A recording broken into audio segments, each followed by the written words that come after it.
Okay, hey everyone. Andrew Boylan here from Actors317 on YouTube. I wanted to do another video. This is going to be a follow-up on the I Opened Up video that I did back in March. I wanted to share a couple of things here on YouTube, and some of these things I've never really... I was never going to plan on doing a follow-up to that video. The main reason I made that video was because I wanted to help anybody that was fighting an addiction or anything like that. I know a lot of people that watch my YouTube channel happen to be children, and, some of that stuff was pretty serious that I did talk about. But you guys are the best. I've been getting responses from that video. People that have visited me at my job who recognize me. Some of you guys have mentioned that video. I really appreciate it. I wanted to talk about something else that happened during that time in January and February of 2020, which was at the beginning of this year. Because there was more to that story that I left out, but I wasn't ready to talk about it just yet. But now I am, or at the time. That's why I'm doing a follow-up. But I was just thinking about, going through a loss. It's interesting. Yesterday, when I was at Wonderland, I keep getting this feeling that very soon, right around the corner, in like a month or 2 months or 3 months or even 5 months from now, that everything is going to start falling into place. I don't know why. I just keep getting this feeling. Maybe it's this spiritual inspiration thing that I have, or the fact that, I'm switching jobs right now. I'm in the process of that. Don't worry, I'm not quitting Wonderland. So, I'm just taking a little break from it for now. But, I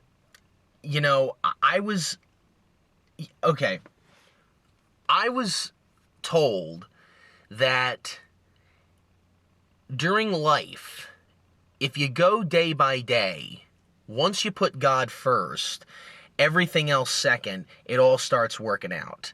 And you start noticing things. You start seeing blessings that God does to you. And it happens every day. You're blessed by God every day, every single day. But you have to really look for it. Okay, I'm going to be all over the place with this video. I don't know how long it's going to be, but there was a guy that I spoke to back in January, and I spoke about this in the I Opened Up video. His name is Deacon Ralph Poyo, and this guy really helped me open up the door to notice God and everything that is happening in my life, and all the great things that are happening now, not just in the past, but now. And so I want to talk about going through a loss. Now, I want to talk about going through 2 losses in my life, and I think this is interesting to compare and contrast. The first loss happened to me when I was 18, so this was before I opened up. And the second loss happened to me in February, about 3 or 4 weeks after I opened up. So I want to talk about the first one. And this is huge. Now, God has blessed me so much in this year alone. And the reason I'm making this video now is because yesterday I just saw one blessing after another, like every hour, when I was at my job at Wonderland. It was just unbelievable.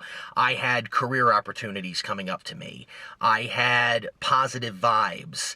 I was not in a bad mood or anything. I wasn't thinking to myself, oh, I want to get out of here, I want to go home. I wasn't tired. I wasn't stressed. I wasn't frustrated. And a lot of these things happen to me when I work there at times. Nothing to do with management or anything like that. It's just like, like we all have our own lives. We all have other things we want to do. And, it just gets in the way sometimes. So the first loss happened to me when I was 18, and we moved away from my childhood home. We had no choice. I'm not going to go into all the reasons why. It's not important. But basically, we had to leave. Now, you have to put yourself in the times with me. I'm 18 years old.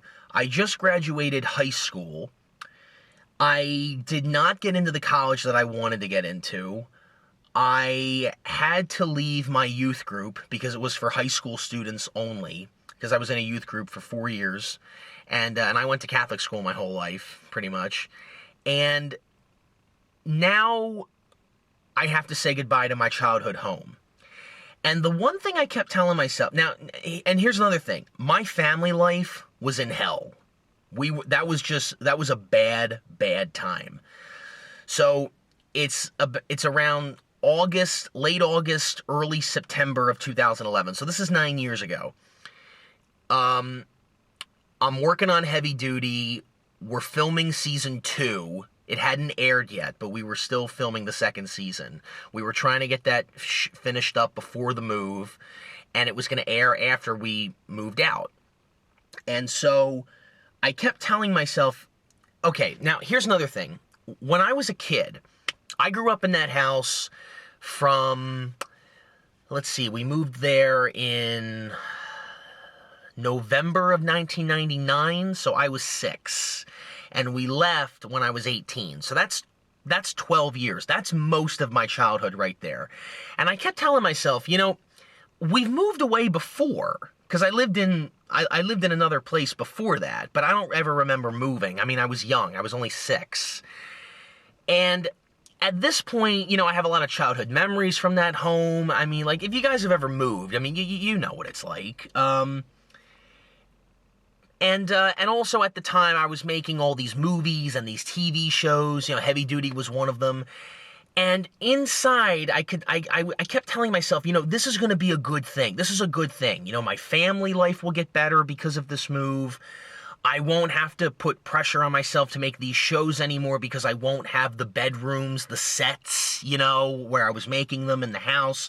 I won't have that anymore, so therefore I won't have to make these shows anymore. So that'll take a load off me. But see, the scary thing was, it was all I knew how to do. Because I had done this for so many years. I mean, I started making movies when I was 10. Now I'm 18. And this was all I had done for most of my childhood. You know, my friends came over. We always made movies in my house. And we were working on this show, and this was my first show going on YouTube, and I was really excited about it. And now we have to cut it short because we're moving. Because at that time, Heavy Duty was going to end after season 2. Now, thankfully, we went and did a couple other seasons afterwards, but I didn't want to continue the show outside of that house. And when we moved, it was just a bad time. It was a really bad time. It was a bad situation, and I was in a depression like I've never felt, because I didn't know what I was gonna do with my life after that. I had no idea. I mean, here I was. I had graduated high school.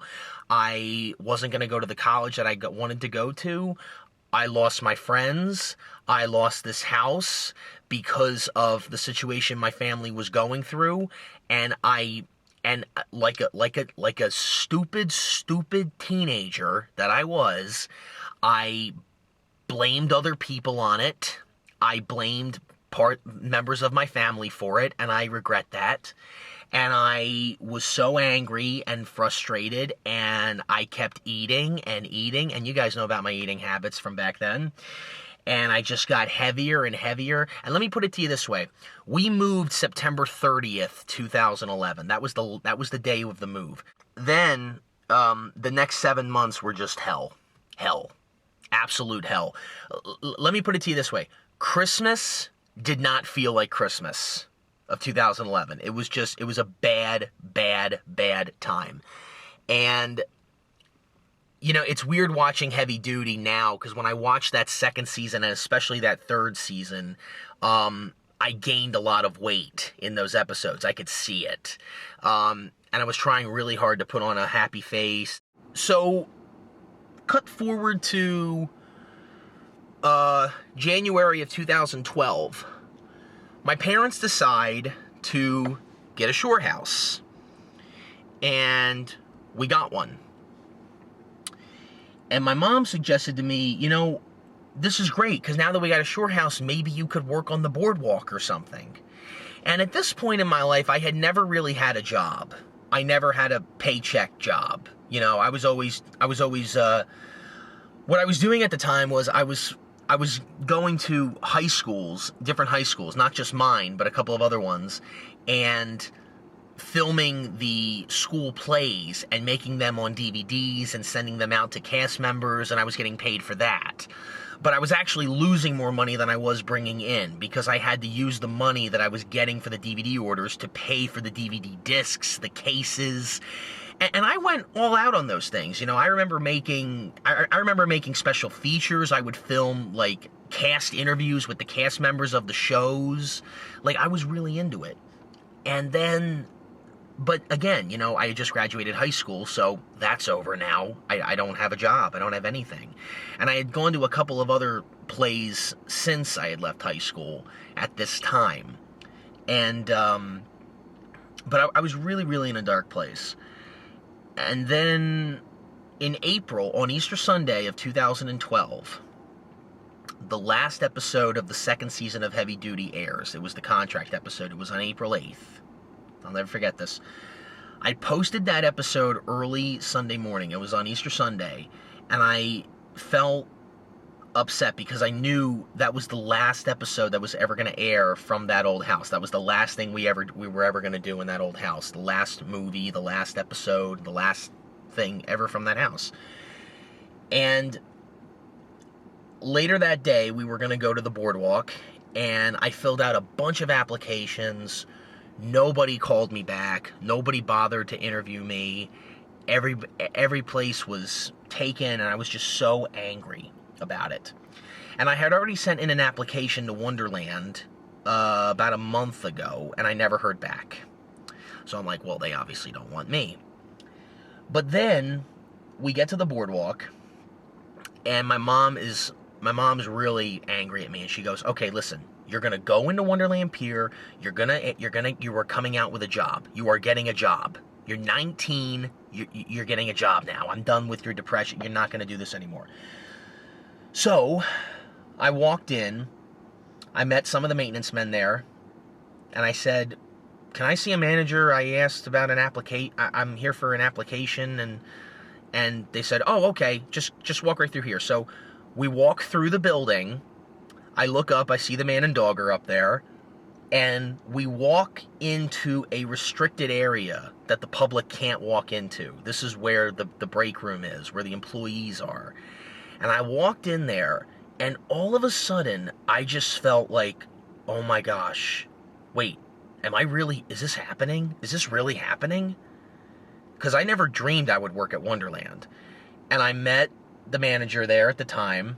We sat down, we talked, and he said, when can you start? And in seconds, all of the depression and the stress, it just evaporated instantly. It was gone. So, and I look at everything I've done over the last 9 years at Wonderland Pier. Listen, I speak now to anyone that has ever worked at Wonderland Pier in upper management, in maintenance, or anywhere, if you guys are listening to this. You guys saved me. You guys saved me, and I am eternally grateful for that every day of my life, because I was in a dark, dark place before I came there. And I've never said this to anybody, not even Dan, not anybody.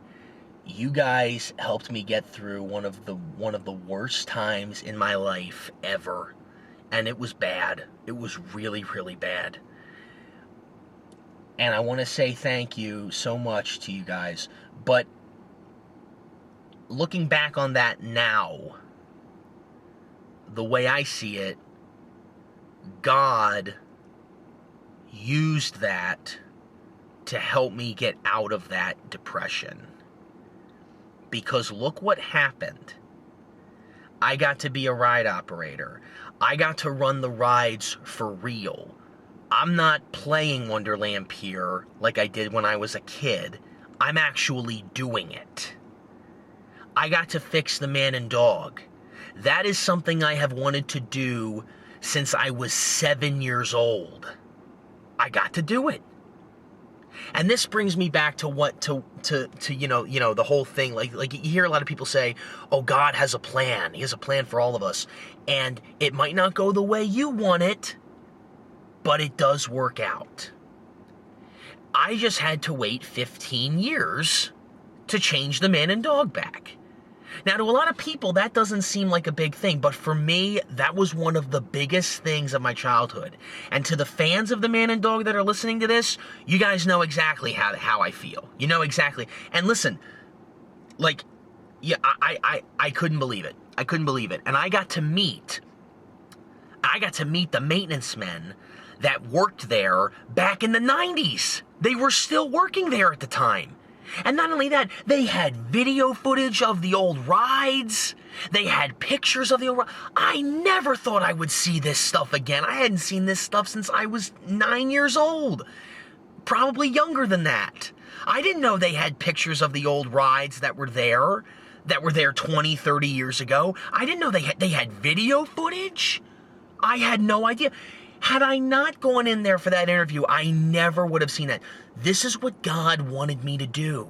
God wanted me to get out of that house, get out of that rut, and go do this, because this is what you've always wanted. I've seen you've been wanting this since you were a child. I'm going to give you this. I'm going to give you this opportunity. This is a blessing. And out of that blessing are going to be more blessings. Meeting Dan, changing the man and dog back, getting to meet Mr. Gillian. That was one of the highlights. I finally got to meet Mr. Roy Gillian. I've always wanted to meet him ever since I was a kid. I was a big fan of Wonderland Pier. Like, to me, Wonderland Pier was better than Disney World. I know that sounds stupid to a lot of Disney fans out there, but guys, it was the first thing I was introduced to when it comes to the amusement industry. It was incredible. And Dan was there. He could tell you the same thing. Even though we didn't know each other when we were kids. We met when we were working at Wonderland. We didn't know we didn't know each other. I thought I was the only one that was obsessed with Wonderland. Turns out I was wrong. And when I uploaded the man and dog videos, I thought I was the only one that was obsessed with animatronics. I was totally wrong about that. Not only do people my age find it entertaining, but kids today still like it. Now look at all those, and that's just a couple. Now think of that. I've been blessed so much, I didn't even realize that.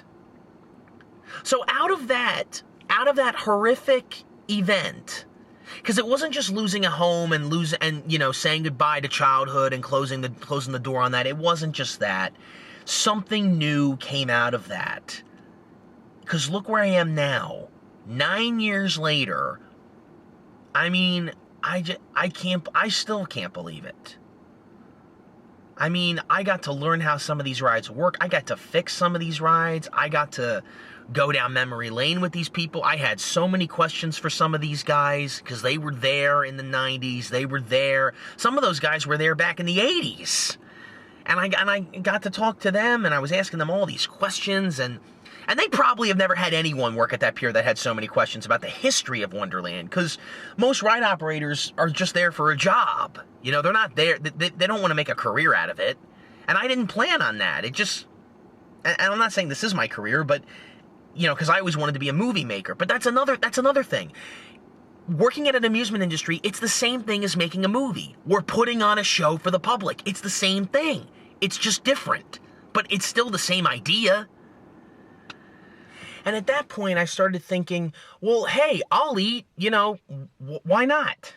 Because there's no reason to live. I don't have anything. I lost everything. I lost my house. I lost my youth group. I lost all my friends. I didn't get into my college that I wanted to go to. I'm going to a community college. And everybody was saying the same thing. Everybody was saying, well, you're going to save so much money. That's a good thing. I was 18, guys. I was so immature. I'm trying to keep this video rated G because the story I'm telling is a lot darker than I'm making it to be, you guys. But it was a bad time. I just stopped caring, period. And I could care less. I just didn't care about anything anymore at all. And this went on for about 7 months. But God blessed me in so many ways. And, okay. The second story of loss, is a little more recent. I haven't watched the I Opened Up video that I did back in March, so I'm probably going to repeat myself a little bit. But some of this stuff I didn't talk about in the last video, so I might overlap. But in January of 2020, I opened up to God. It just happened. I didn't plan on it. It just happened because I couldn't take it anymore. I was at my lowest point, and you guys know that part. So what happened was, when I went to church in January, I went to the sermon that Deacon Ralph Poyo was talking about, and I recommend, look him up, because this guy helped me in so many ways. He has no idea how grateful I am that God put him in my life. Even if it was just for 3 days, it was totally worth it. And now, at the church where I also work there part-time. And there's a woman that was working there at the time, and she listened to my speech, because during the 3 nights of this sermon, he would invite random people sitting in the pews to stand up and say, what is God doing in your life? What can we pray for you about? What happened? And I stood up and I told the whole story. I told them everything I just told you guys about how, I was in a dark, depressive state. I turned away from God. I didn't know, I was putting everything before God, and nothing was working out for me. I was in a job I didn't like, and I still don't have anything. I'm basically still living the same way I was back when I was 12 years old. I'm living with my parents. I don't have a house of my own. Nothing is mine, and I told him about how I'm losing weight. I'm going to the gym. I'm finally getting better because I've been struggling with weight for 20 years. And, and I got an applause for this. I got a standing ovation for this. And when it was all done, this woman comes up to me who works there, who I knew. We both knew each other. And she invited me to come on this retreat that she was having this weekend, this was on Wednesday night. So the retreat was on Friday night, I believe. Friday, Saturday night. And I said, yes, absolutely, because I used to belong to a youth group when I was in high school, and those were some great times, and I want to have that bond again with people who believe in God, who trust God. And I have friends that believe in God, but they never talk about it. They never talk about God. I'm not saying they don't put God first, but I've never had any friends in my entire life, even dating back to when I was a kid, that ever talked about God. That never ever came up in a conversation. The conversations between my friends and I were always, what movies do you like? What games are we playing? What are we going to do this weekend? God never, ever, ever was a topic of conversation. I'm not talking about religion. I'm talking about God. Ever. It never came up. And all this woman could talk about was God. Now, I'm pretty sure she can talk about other things, okay? But I just met her at this point. But she, and I know she's probably listening to this, she has helped me in so many ways. I am forever grateful that God helped me meet her, because she is one of my, look, I've only known her for a few months, but I consider her a friend always. And so she invites me on the retreat. And she said, now we live down the shore. And she goes, well, it's up in Cherry Hill. And I said, oh, that works out, because I'm driving up to Mount Laurel to meet with my mom, and I'm gonna be with her Sunday night. And she said, oh, great, well, that works out. And so I went on the retreat. I met her. I was with her, and I met all of her friends that were there. And I got some new friends. That was another thing I was always praying for. Because I've been saying, I have the same 5 friends for years, and I keep telling myself, I gotta make some new friends. I don't know how to do it. It happened. It happened overnight. It took a while, but it happened. It just happened. And I'm gonna turn the air on real quick because it's really, really hot in my car right now. So anyway, so what happens is, so we go on the retreat, and when it's over, well, actually, I should talk about this, because I don't know, forgive me if I talk about this in the Eye Opened Up video, but I just want to talk about it because this was a big experience for me. Now, I've been a Catholic my whole life, but I don't practice it. I was baptized, I believe in the sacraments and all that. But, you know, looking back on it now, and again, you know, I went to Catholic school from 3rd grade all the way through high school. Not one time in religion class did we ever open a Bible. Not one time. I don't ever remember opening up a Bible at all, especially in religion classes. I don't recall that.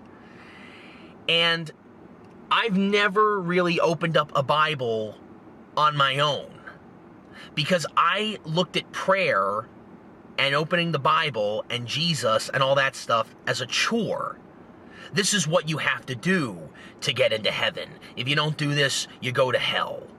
And again, you know, I don't want to get political or anything, but I am convinced part of the problem with the Catholic Church, and trust me, the Catholic Church has a lot of problems, but one of the major problems, I think, with the Catholic Church is that so many people are more interested and focused on the routines and the traditions of the church rather than God.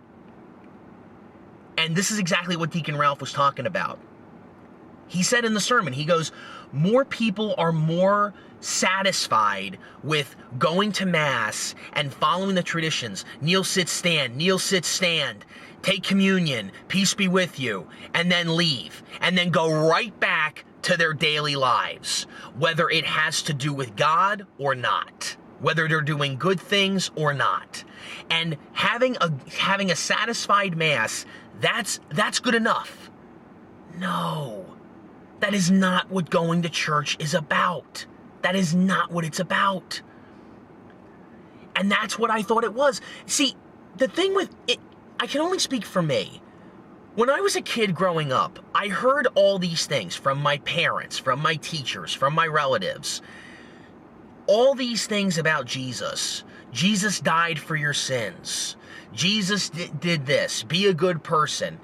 But nobody took the time to explain what that meant. Yeah, okay, Jesus died to save the world. Okay, that sounds like a great thing. But what does it mean? Because to a 9-year-old, it's a little confusing.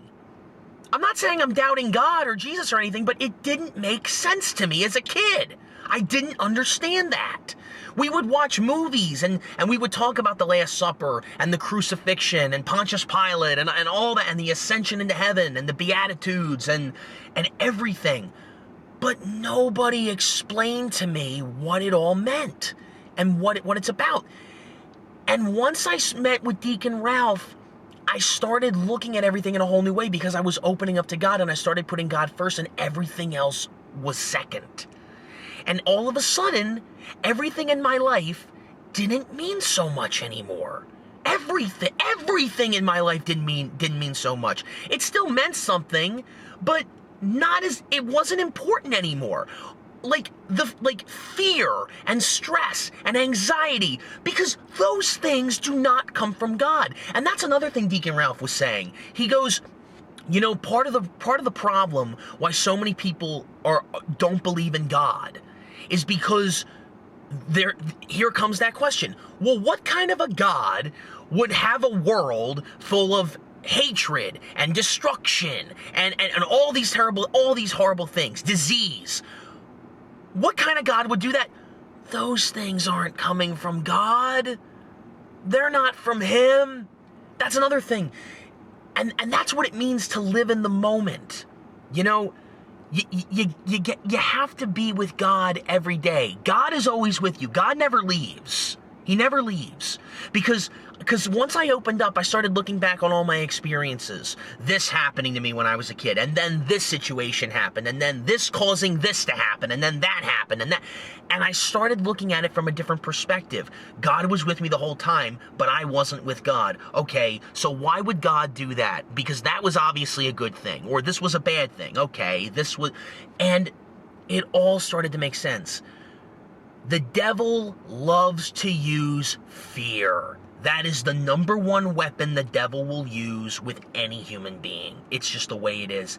I was full of fear as a child. Guys, when I opened up back in January, it was a whole it changed my life. It just changed my whole way of thinking. And I'm not saying I'm brainwashed or anything. It wasn't that. It's not like that. It's just I started putting God first.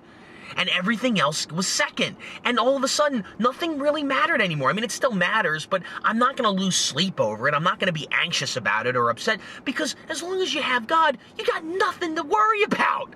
Nothing. Nothing at all.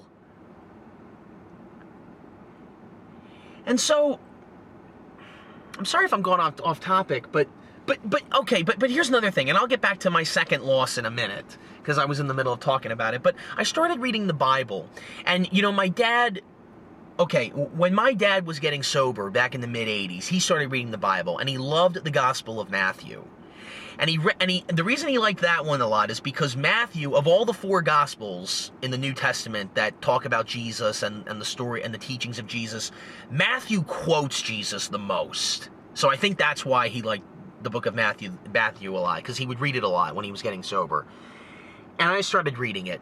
And the one thing I always wondered, even as a kid, why does Jesus talk in parables? Why can't he just come out and explain it? Because that's what I was looking for, an explanation. I didn't even know I was looking for an explanation, but because I didn't understand some of the stuff. I know what Jesus is teaching, but what's the meaning behind it? What does it all mean? And once I opened up, I started reading the Bible on my own, something I've never done, and it all started to make sense. Like, one of the things that really stuck out to me was Jesus talks about, do not build treasures on this earth. Don't get attached to material things. And that's another thing I've always heard from adults, like money, for instance. Don't get attached to money, because you can't take it with you when you die. You can't take anything with you when you die. When you're dead, you can't take it with you. And we're going to be dead a lot longer than we'll be alive. So, so I might want to listen here. But, if you guys watch my YouTube videos, I would always do more VHSs that I would buy, or more DVDs that I would buy. And some of the movies that I owned, I had copies of video and DVD of the same movie. And for what reason? I've wasted so much money on buying stupid, pointless things that I wasn't even going to use. And I got rid of most of those movies on video and DVD shortly after the retreat was over in January. Some of the stuff I even threw away. And some of the stuff I got rid of. And by the way, if you look at the shelves of those movies that sit behind me when I do AB in the films, yeah, it still looks pretty cluttered. That's how many movies I got rid of. I got rid of so much stuff, and it looks like I didn't throw anything out. That's how many movies I had. It was insane. But the Bible said, but in the Gospel of Matthew, Jesus says, don't build treasures in heaven. Don't build treasures on earth that thieves can steal and vermin can destroy, but build treasures in heaven that thieves can't take and vermin can't destroy. What are those things? Faith, love, the things that God gave you, human emotion, the things that nobody can take from you. It's like that scene in The Prince of Egypt when Pharaoh doesn't let the Hebrews go, and Moses comes up to them and he says, Pharaoh can take everything away, but he can't take away your faith. He can't take that away. God gave you that. No one can take that away. You know what I mean? So I start putting things in perspective through my own experience. And that's where it all started to make sense. There was, hang on a sec, I got my Bible right here. There was something else that really stuck out to me when I read it. Hang on. Okay, here's the New Testament. Jesus is talking about, hold on a second, I'm trying to find it. Let me see here.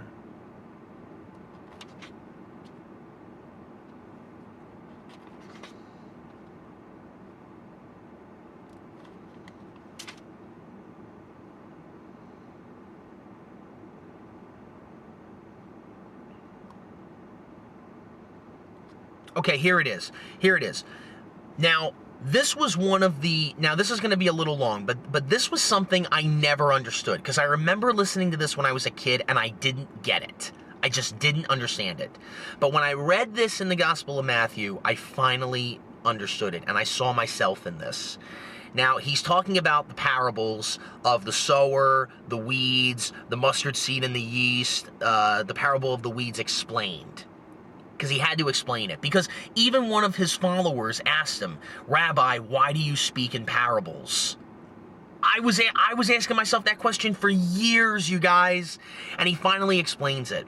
And he says, okay, then he left the crowd and went into the house. His disciples came to him and said, "Explain to us the parable of the weeds in the field." And he answered, "The one who sowed the good seed is the Son of Man. The field is the world, and the good seeds stand for the people of the kingdom. The weeds are the people of the evil one, and the enemy who sows them is the devil. The harvest is the end of the age, and the harvesters are the angels. As the weeds are pulled up and burned in the fire, so it will be the end of the age. The Son of Man will send out his angels, and they will weed out of his kingdom everything that causes sin and all who do evil. They will throw them into the blazing furnace, where there will be weeping and gnashing of teeth. Then the righteous will shine like the sun in the kingdom of their Father. Whoever has ears, let them hear." Now, basically, what he's talking about is how human beings are born. That's the way I saw it. Because we are all, that's another thing I always heard growing up. We are all born pure. We're all born pure. Well, how can that be? Because we got some bad people in this world. How are we all made pure? We all are made pure, but the devil comes in. The devil comes in and ruins it sometimes. Yeah. And that's when I started to realize something else. The whole story of Adam and Eve. When the snake comes to Adam and Eve, you know, disguised, it's the devil, but it's disguised as a snake, and says, "Don't listen to God, eat the fruit anyway," and they eat it. The bond between God and man was broken because of that. Jesus comes years later and restores it. Jesus restored the relationship between God and man.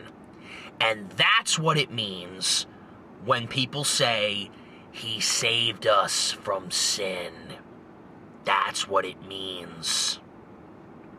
That's exactly what it means, and I never understood that. Because it's funny, if you watch any movie about Jesus, or if you know the story of Jesus, especially the crucifixion, when Jesus is arrested and Judas betrays him, and you know, he goes to Caiaphas, and then he goes to Pontius Pilate, and then he's on the cross. Even when he was dying on the cross, Satan was tempting Jesus constantly. I'm not talking about the days when Jesus was in the desert. I'm talking about during his arrest and during his crucifixion. The devil was constantly tempting Jesus to just say you're the Son of God. Just say it. Just say it. You'll be okay. You won't get murdered. You won't be killed on the cross. Everything will be okay. They'll believe you. Just say it. But he didn't. You know why? Because if he did, it would have ruined the whole plan. God wants every child of his, every human being, to believe in him on their own. Not because someone else tells them. You gotta do it on your own. This is why when Caiaphas asked Jesus, "Are you the Son of God? Are you the King of the Jews?" Jesus replies, you say that I am. He said that because he's basically telling Caiaphas and Pilate, because the same thing happened with Pontius Pilate, he said, well, you say that I am. What do you think? Because I'm not going to tell you. Yeah, that's what it means. That's what this is all about. Even when he was on the cross dying, one of the Roman soldiers comes up and you know, he puts that wine on Jesus' head and he says, save yourself if you're the king of the Jews. That was the devil tempting him again. And they whipped him and they beat him to try to get him to just confess it all and just not go along with it. But no, he saved the world from sin through that. He went through hell to save us. That's the most loving thing anyone has ever done. Think of that. That's incredible.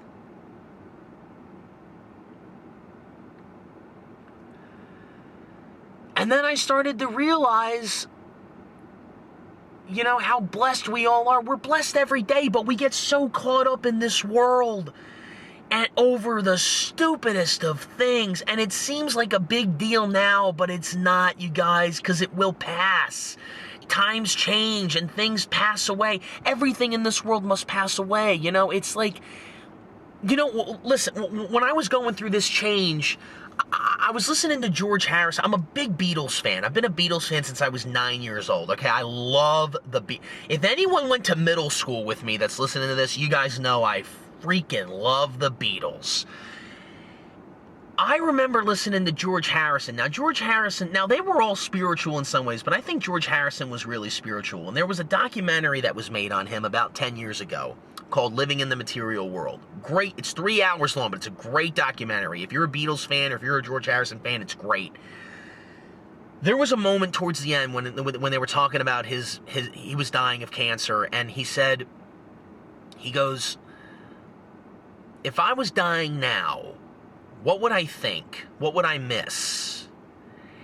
And he says, well, I've got a son who needs a father, so I've got to stick around for him. But other than that, I can't think of much to be here. Not really. You know? And I started putting everything in perspective, and about the weeds and the sowing and all that.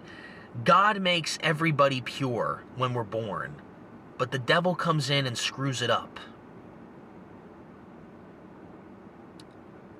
And when you live moment by moment, don't focus on the storm. That's another thing I always heard growing up. I always heard, don't focus on the storm, focus on me, meaning Jesus.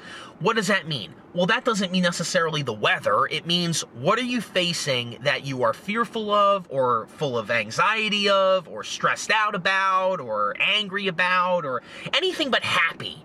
What is it? You don't focus on it. You focus on Jesus. It's like that time when all the disciples were in the boat and they were in a storm and Jesus falls asleep and he wakes up and Jesus calms the storm and all the disciples are happy. They're like, yay, my Lord, you got rid of the storm for us. We're all good. Jesus looks at them. He looks down upon them and he goes, where is your faith? You know? Yeah. Like it just, I wasn't looking at the teachings as if they were words anymore. They started to come alive. And this never happened to me when I was a kid. Deacon Ralph, he said something else that I thought was interesting. Parents, and again, I don't know if some parents do it. My parents kind of did this. No, my parents did. But parents should be teaching their kids to basically live like Jesus. And look, parents do that. They do. I'm not saying they don't. Well, it depends, whether you want to or you don't want to. It doesn't matter. But basically, what do parents teach their kids? To go by what society tells them to do. You gotta get a house, you gotta get a job, and yes, you do have to do that to survive in this world, but you shouldn't stress over it. You shouldn't be fearful about it. You shouldn't fear anything. You should not be afraid of anything. The devil uses that. You gotta learn to distinguish things. What God is telling you and what God isn't telling you. And that's how you start. And you practice that. Prayer is not just getting down on your knees and making a wish just because you want something to happen. That's not what prayer is. Prayer changes you inside. That's what it is. It is not supposed to be a chore. If you're looking at reading the Bible, well, I have to read the Bible every night because if I don't, I'll go to hell. You've got it wrong. You've got it backwards. I had it like that for years. That's not what it's supposed to be. That's not the point. That's not it. I was putting so many things before God, I didn't realize it, and God was there the whole time. God blessed me in so many ways. God has blessed me every day. Every single day. And I'll bet he's blessed you too. Think of all the things that have happened in your life. Really think about it. And don't look at the bad stuff. If there have been bad things that have ever happened to you, remember this, they happened for a reason. What the enemy uses for evil, God uses it for good. That's another thing I've always heard ever since I was a kid. What the enemy has taken from you, I will restore for you. It might not happen overnight, and it might not happen the way you want to, but it will happen. It will. Because as long as you believe in me, I will help you. That's the way that's what this is. That's all this is.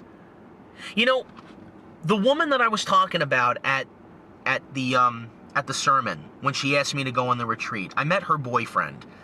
And this guy, I love this guy. This guy knows the Bible like I know movie trivia, okay? This guy could quote the Bible. It's the first thing he reads when he wakes up in the morning. It's the last thing he reads when he goes to bed. And this guy knows a lot of history about the Bible and the Old Testament, the New Testament, and I was fascinated by this. I was just listening to him. I couldn't believe it. And this guy's younger than me, okay? So I was intrigued by this. And I kept asking him about certain things and about God and okay, well, what did this mean? Because I've had these questions for years and I never got answers because nobody ever explained it. They just said it. They just said Jesus died on the cross for our sins, but nobody took the time to explain to us what that meant when we were young. Nobody ever did, at least not to me. And finally, I got it. It was an incredible moment. Like everything switched in the blink of an eye. It was insane. And I mean that in a positive way. Because I never ever thought, because you hear these stories from people. I hear these testimonies. Oh, I found God. I'm a born again Christian or born again Catholic. And it's like, but how does that happen? How do you get there? How does it happen?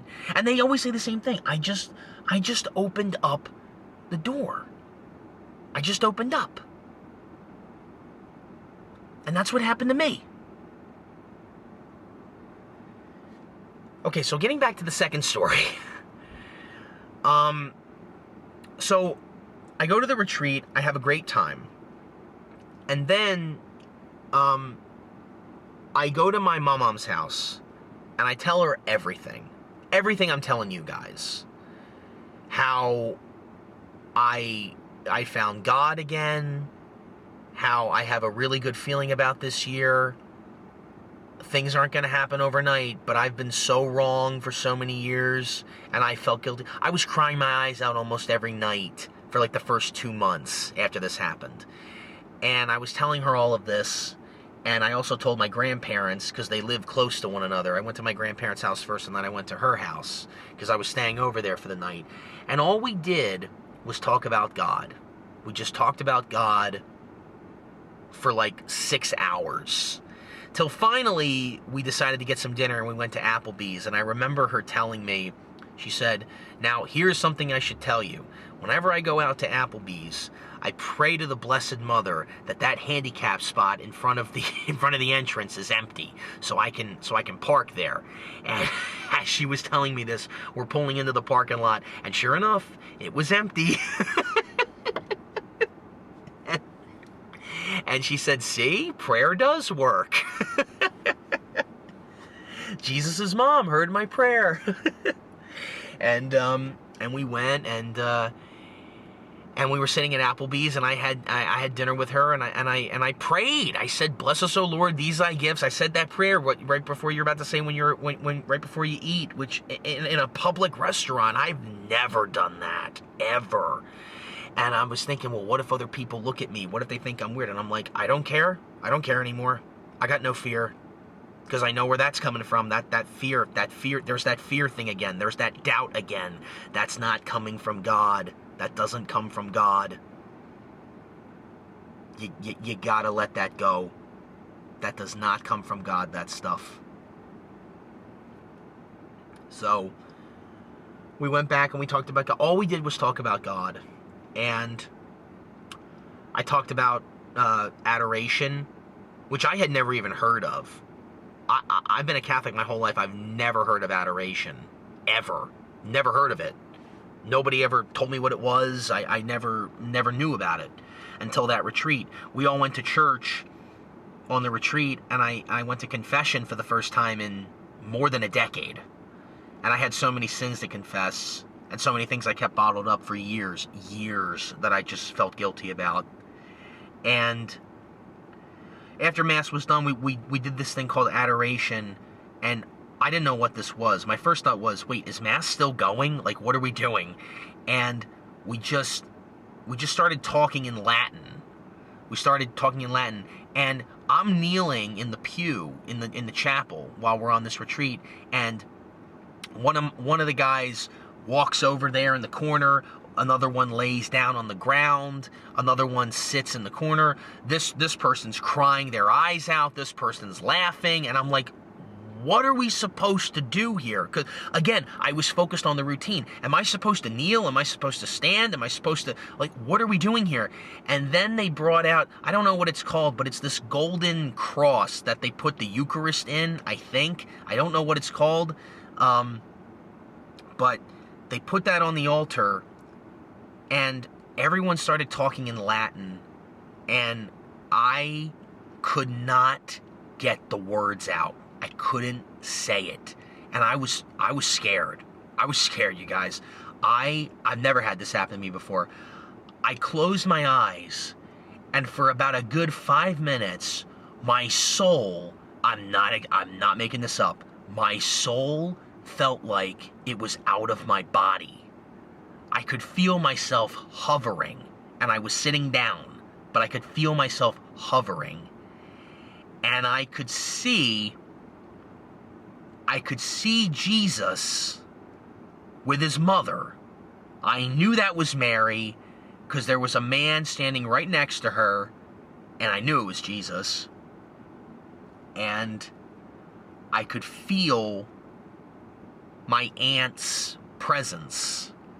My Aunt Margie, who had passed away 10 years ago, who's my mom's sister. And I said this to my mom when I went to go visit her after the retreat was over, and we both started bawling our eyes out. And I just couldn't believe it. And when adoration was over, I went back to my room, and I was sweating bullets. I thought I was having a heart attack. I just pulled my shirt off, and I was like I was trying to catch my breath. I couldn't breathe. I thought I was dying. I really thought I was dying. And after it was over, I was talking to everybody, and I said, what was that all about? And they said, was that your first adoration? I'm like, yeah. What was that? And I told them everything I just told you guys, and one of the people at the retreat, they said to me, oh, you've got a lot of spiritual warfare going on with you. You've got angels and demons fighting it out big time right now. Because I couldn't even get the words out in Latin. I couldn't say them. My head was twitching.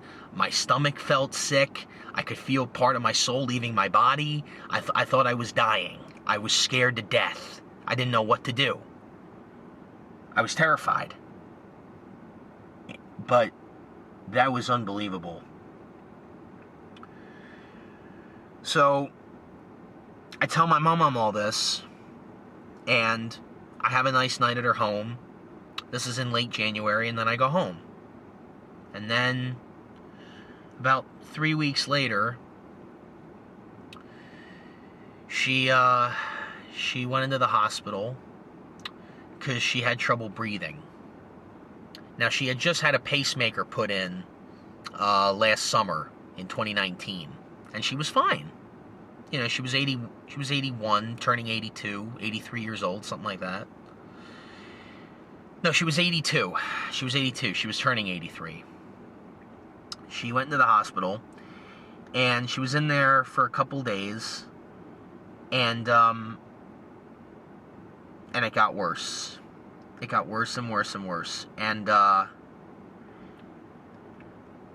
my sister called me up, and she said, you might want to come over to the hospital because they're saying she's only got like a day left to live. And I was feeling really inspired. And that was the day I posted that Goodnight My Angel video where I'm singing that. There's a reason I'm wearing sunglasses in that. It's not because I'm singing Billy Joel. It's because I'm trying to hide the fact that I've been crying all day. So I did that song on YouTube, and then after I uploaded that on YouTube, I went right to the hospital and I saw her. And she couldn't talk. You know, she could only mouth the words. But when you go in to see her, you know, you don't want to cry. You don't want to, you got to put on a brave face, because if you start crying, she's going to pick up on what's going on, and nobody wants to say anything. So I go in, and I told her everything. I was like, hey, because this is like 3 weeks after we had this talk in her home when I went to visit her. I said, hey, we're doing a, Dan and I, we're gonna fix up The Man and Dog this summer. You should come see it. We're gonna try to put the old program back in. We're gonna make them look like the 90s again. And she mouths to me. She goes, again? But she couldn't say it, but she was mouthing the words. And then I told her, hey, I'm losing weight. I lost 30 pounds. I've lost 30 pounds. I'm doing it. I'm actually losing it. And she said, she mouthed the words, keep it up.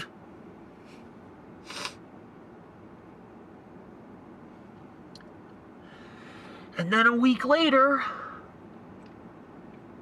she passed away.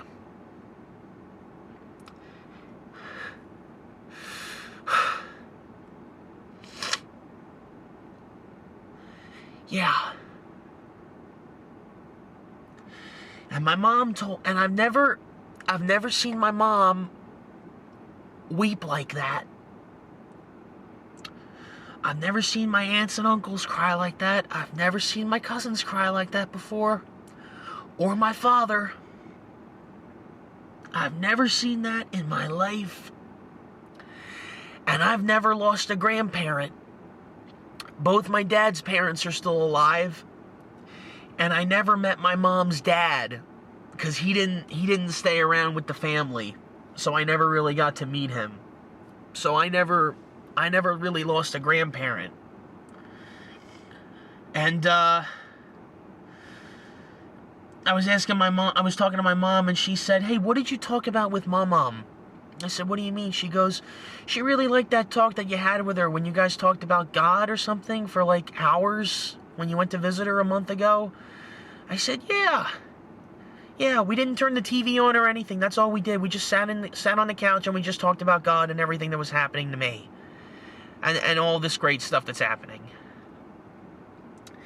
And I was asking God, I said, okay, God, okay, I opened up to you. So what does this mean? Why is she dying now? Why now? And then she passed. She passed on a Sunday morning, February 23rd of this year, 2020. She had congestive heart failure, which is what her sister passed away from 10 years earlier. It's also what her mom passed away of as well, my great-grandmother. And I found out this before my mom hated the hospital, hated going to the hospital, terrified of hospitals. And I think she had a feeling that something was going to happen. And my mom had a feeling too, because when my mom went with her to the casinos last summer, she was having trouble breathing then. She had a hard time standing up. And she could barely walk. Like, she had to take like 5 steps before she could catch her breath. Walking very slowly. So my mom knew there was something wrong then, and that was before she got the pacemaker. But with this, I found out right before she passed away that my mom, before she checked herself into the hospital, she went out and bought birthday cards for all her kids and all her grandkids. Now, I'm one of 11 grandkids. I'm the 4th oldest. My mom had 5 kids and 11 grandkids. She went out and bought birthday cards for everybody for this year. Now, this is February, and my birthday is in March. And I said to my mom said in the emergency room, she goes, "Do you want your birthday card right now?" I said, no, I'm going to wait till March. And I have it, and I still have it with me today. And I know that talk must have done something in January with her, because this is my birthday card. This is what it says. She bought this. It says, "Celebrating you is easy, grandson. You're a gift from God. And that's the way it's always been." And inside it says, she wrote Andrew, and it says, "Asking God to bless your day, your year, and your life with good things. With love, my mom."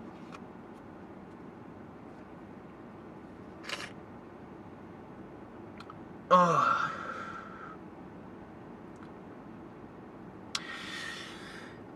And right before I left, when I saw her in the hospital, she couldn't hear me. I went to see her twice in the hospital. She was in the hospital for about 2 weeks. The first time I went to see her, she could only mouth the words. The second time, she was asleep. She could barely hear me. She couldn't hear anybody.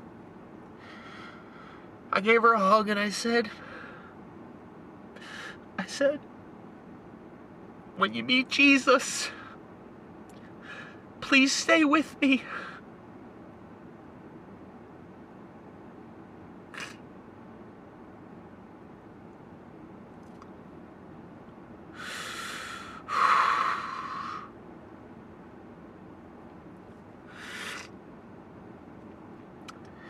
And I know she heard me, because I can feel her presence a lot. And then, a couple weeks later, my dad had a dream. Now, my mom is the youngest of 5 kids. And I was very blessed. That's another blessing. I was very blessed to meet all 5 of them before they passed.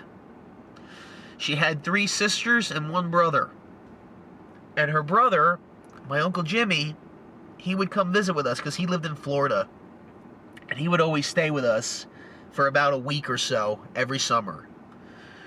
Until his death, about 12 years ago, I think.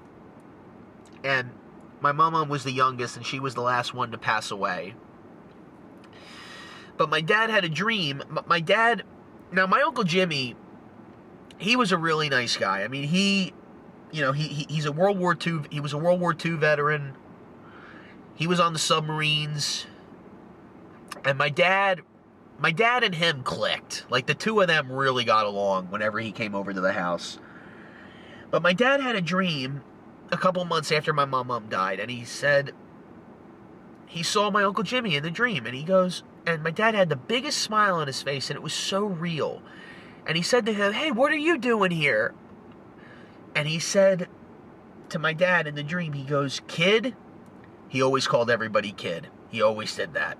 Just like Humphrey Bogart in Casablanca, he always called everybody kid. He said, "Kid, you don't have to worry. We're all okay."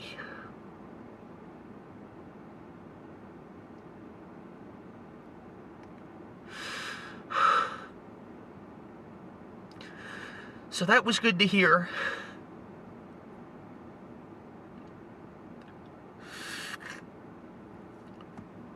And,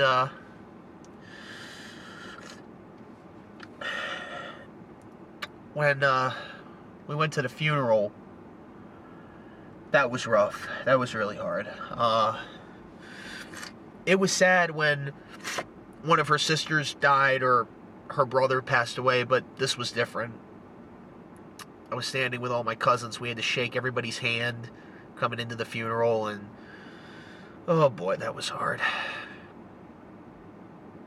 And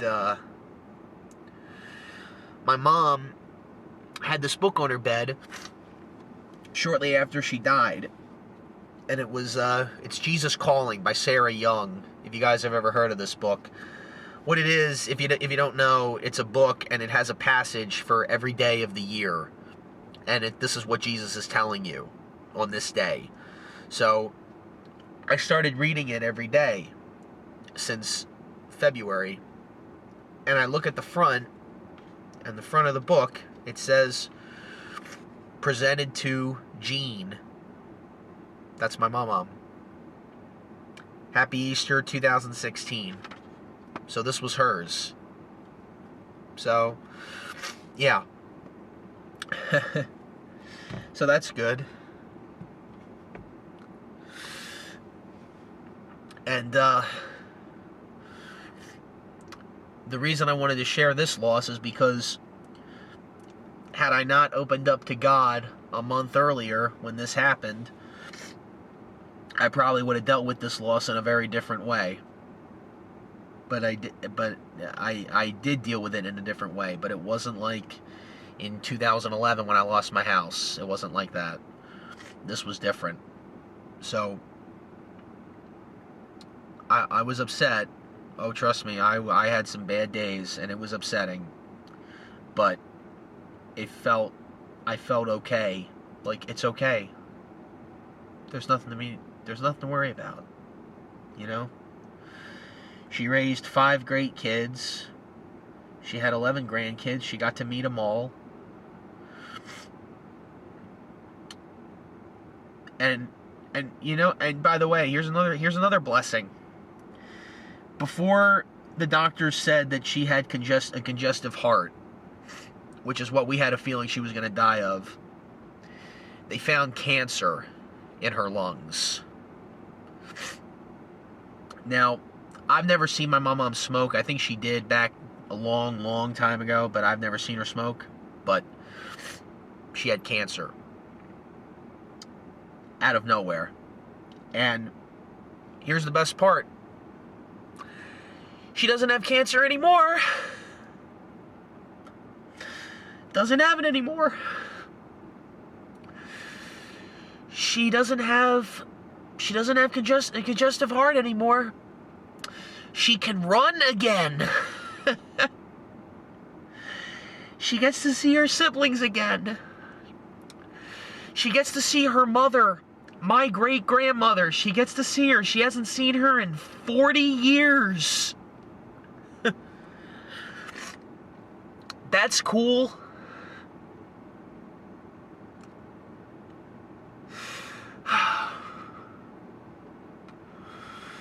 So, I wanted to do a follow-up on I Opened Up because I wanted to tell you guys that no matter what loss you go through, God's always there. He doesn't leave. He never leaves. He doesn't abandon his children. He doesn't do that. Don't think for 1 second that he does, because it's a lie. He never abandons you. I think back to all the moments in my life when I abandoned him, and he never walked out on me once. And that is so awesome. No matter how many times you rebel from God, he's still there. That is so cool.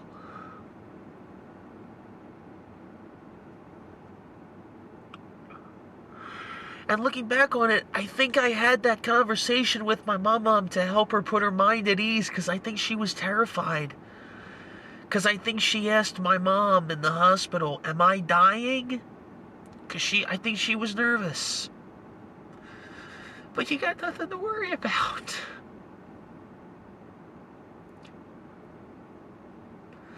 Nothing at all.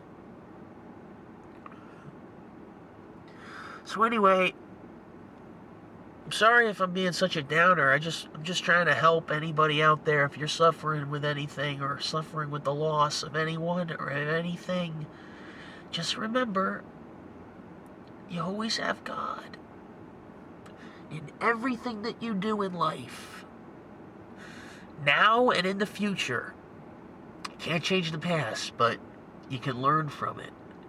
And that's one of the best things about all this. You can go forward with God in everything that you do, but you need practice with it. You have to pray. You have to learn what God is telling you. You have to separate the angels from the demons. You have to separate them. What is God telling me to do? Is this coming from God, or is it not?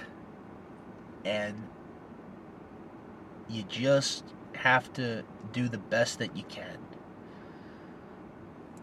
So that's my series of stories for this. And I'm sorry to bring you guys down, but I wanted to share the rest of this with.